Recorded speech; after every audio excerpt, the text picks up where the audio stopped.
So I've got some good news and I've got some bad news for those of you who have your funds locked up in Voyager Digital. I'll be getting into it, but first I encourage you guys to hit the like button and hit subscribe if you guys are enjoying these daily videos, keeping you guys all up to date on crypto.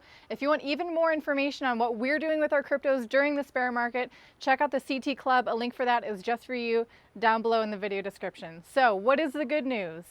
The good news is that in a very short period of time after they've declared bankruptcy, Voyager Digital, they already have a plan for how they will restructure their finances and how that will affect users' funds that are currently locked up in Voyager.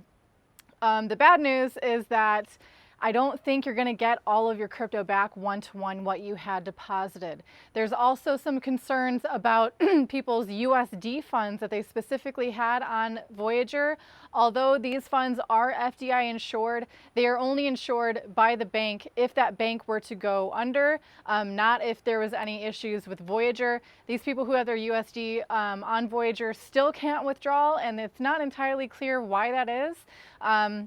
But maybe that will be released very soon. They said that they need to go through a process of reconciliation and fraud detection before they can release those funds.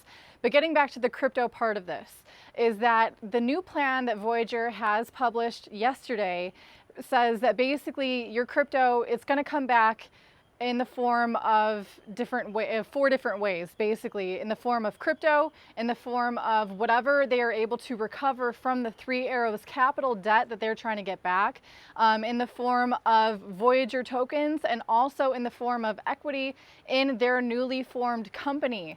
So that's your crypto getting divided into four different things. So basically Voyager is taking what you had deposited to them and giving you back in a very different form. There are a lot of people who are disappointed in this, and because I think that they're realizing that they're not getting everything that they had deposited onto Voyager. This proposition will be put up to a vote. I don't think they've declared exactly how users can vote on this to approve or to pass on it. Also, once it has been approved, it's going to need to move to a court to be verified and approved by a judge as well. So at least things are moving on. At least Voyager Digital users are getting a lot more clarity than those on Celsius and also those on CoinFlex.